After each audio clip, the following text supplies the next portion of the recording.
What's up, nerds? The Empire is America. The good guys are the rebels. When I did it, they were Viet Cong, fighting the largest empire in the world. Right. The American Empire lost. Yeah.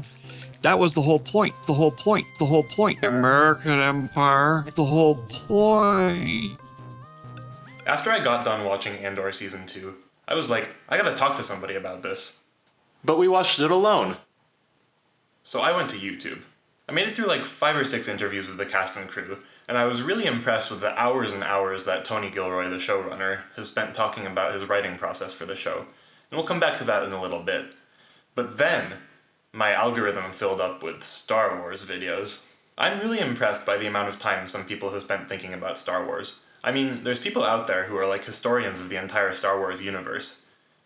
I wouldn't have thought of it myself, but now that you mention it, I do want to know why there were no U-Wings in Episode 4. So even though I was having fun, I started to feel like a part of the conversation was missing when we keep things in-universe. With a show like Andor, there's so much more to talk about. So a lot of you are going to be yelling at me because Tony Gilroy says the show's not political. To be honest, I think this is just a disagreement about the meaning of the word political. I mean, Tony's position seems to be that some things are morally wrong, and he doesn't want to blame any political position for those things happening, and some things are morally right.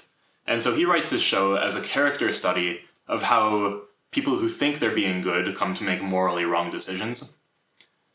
Now, if you're someone like me who wasted 4 years getting a political science degree, we can use the word politics to talk about this kind of mass population psychology when we look at how people prioritize certain issues over others. So if you're right-wing, that doesn't mean that you have to identify with the Empire. Tony is right about that. But you could be somebody with a very strong sense of justice and respect for the rules and laws of society, like Cyril. Or you could be somebody like this guy from Season 1, who puts his loved ones before anything else. And the show is positioning these as people who do immoral things for good reasons, whereas somebody who's a little bit more libertarian, more anarchist, is going to have different ways that they get in trouble with morality. So I do think that Tony's use of morality as what separates the Empire from the rebels actually kind of betrays the other things he talks about, where he's writing all of his characters very empathetically, including the Imperial ones. And politics is actually a more neutral way to talk about things like this if you use the academic definition. So, let's get into some politics and talk about how to productively engage with a show that was written 2 years ago and is by the laws of physics, not about current events. And let's start with what not to do. Like, if you're the person who made this comment, I'm surprised you didn't comment on the extremely ham-fisted allegory to the modern politics around illegal immigration painting ICE as the Empire. Tell me why people suddenly need visas to work on a farm planet in a galaxy where everyone is a citizen of the Empire. It was a stupid and transparent shoehorn of a political message at the expense of credible world building. Better by far would have been to establish the planet as known for harboring wanted criminals and rebel refugees. Then, the Imperial lockdown is about looking for and arresting people who are lacking identification, under suspicion they are hiding something Why would the rebels hide on a planet like that? They'd know they're gonna get caught! Actually, pause one more time. Who'd join the rebels if the Empire's only going after rebels for justifiable reasons? The whole point is you don't have to be a rebel to get caught. just stick with me for a minute. Use the timer. Let's put our writing hats on. Well, actually, I forgot. It's time for me to put my arguing hat on. So, we're telling a story about people who want to start a rebellion, which means the Empire must be doing something bad that's worth rebelling against. What in history did empires do that was annoying to normal people like that? Well, the two big things I can think of is keeping track of how much grain farmers were growing, so they could tax that and feed the royal court, and keeping track of where people live so they could conscript them for the army. What we're seeing on Mina Rao is basically just the distillation of what it means to be an empire. I mean, me personally, I wouldn't even bother rebelling if the Empire never even visited my planet. I mean, the Empire wouldn't even be scary if they weren't messing with normal people. They haven't started blowing up entire planets yet. Then, on a character motivation level, we've got the Ferrix crew lying low after the first season. We're saving Dedra discovering the identities of the Axis gang for the final arc, and Bix is not going to be psychologically ready to go picking any fights. So the only way we're going to get them in conflict with the Empire is getting them caught up in some kind of random sweep. And on Mina Rao, we get an excellent action scene as payoff. What I'm trying to say here is the politics is the story. That was the whole point. For a story about rebellion to have any kind of internal logic, the Empire has to work like, well, an empire. Actually, most Star Wars fans think this is a good show, and one of the big reasons for that is that the Empire is actually threatening, and you wrote this comment to get mad at that. The way Tony Gilroy talks about the writing process for the show, I really think he is mainly drawing from the history of Empire and Rebellion, and while it's not his fault that the US of A has some aesthetic similarities to that history. When I did it, they were Viet Cong. All that said, Tony Gilroy has been sitting with this for half a decade, and he's a very politically observant writer. If we can see some similarities to current events, he was probably tracking the chain of events that set up what we're dealing with now. And he had a lot of time to change the show if he didn't want us to notice that. I think it's safe to say, he's carrying on George Lucas's work. American Empire lost. And now we can finally get to the actual point of this video. Arguing hat off. When he wrote it, Tony Gilroy couldn't have known how urgent Mon Mothma's speech would be. Her message is about losing a shared truth. The distance between what is said Shut it down. and what is known to be true has become an abyss. Dissenting opinions being shut out. When truth leaves us, when we let it slip away, when it is ripped from our hands, we become vulnerable to the appetite of whatever monster screams the loudest. And most importantly, What happened yesterday on Gorman was unprovoked genocide. recognizing genocide when we see it in front of our eyes. Tony Gilroy couldn't have known that the US House of Representatives would pass a bill making it hate speech to criticize a foreign country which is credibly accused of a genocide. He couldn't have known that same House would censure the only Palestinian American representative. And he couldn't have known that they would give a standing ovation to the man leading that genocide.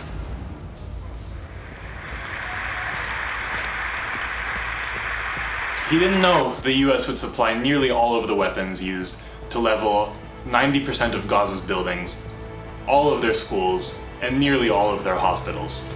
He would have only seen the discussion of a post-truth politics in the wake of Trump 1, and how this crumbling reality allowed the Trump administration to preach peace while pursuing an accelerating number of strikes unauthorized by Congress. Tony could only have seen the way reporters, in unison, labeled enemies as terrorists in Iraq, Afghanistan, and Syria, and in earlier intensifications of the Israeli campaign in Palestine. He would have seen how American intelligence agencies funneled clandestine support to the very groups they labeled as terrorists around the world, or how the Israelis funneled financial support to Hamas. Whether Gilroy knew about these specific examples or not, he didn't have to be a psychic to know it would happen again. He and his crew have had ample time to rewrite and re-edit the show, but they didn't, because they want you to look the fuck around you. This is a story about genocide, wherever and whenever it happens. It's cyclical, but it's happening again right now. And you're probably a citizen of the Empire, so you shouldn't look away from Palestine. Andor isn't about Palestine, but that's what makes it about Palestine right now. Beat for beat, the United States and Israel are using the Empire's playbook on Gaza. First, they invaded the Palestinians, who didn't have a legitimate army or means of resistance. Then, they labeled those who did resist as terrorists. Then, they supported the ascension of Hamas. When Hamas tried nonviolence, they responded with violence. When Hamas tried violence, they began massacring civilians.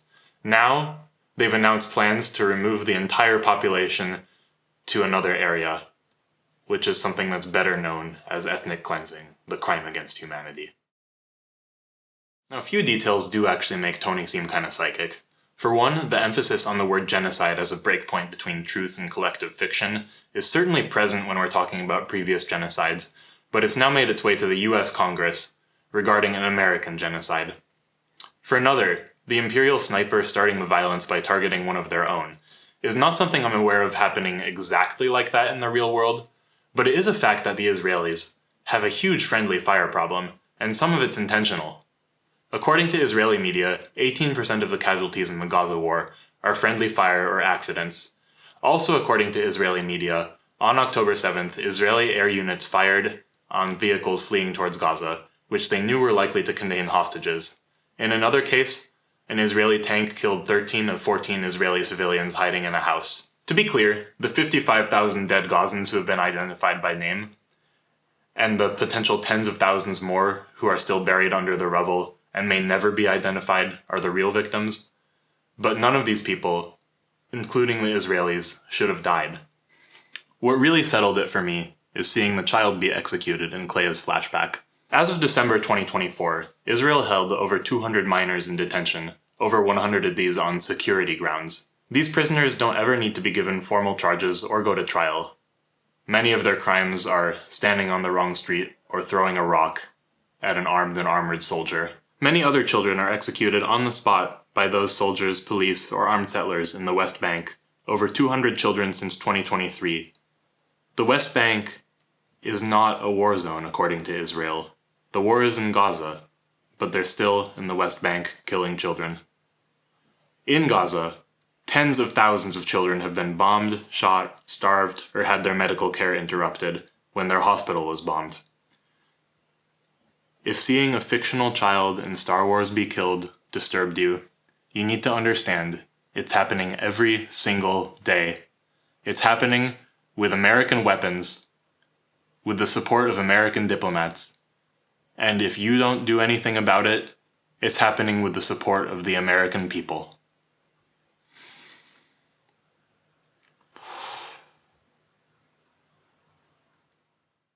So just one more thing I've been seeing a lot of is people identifying with Cyril.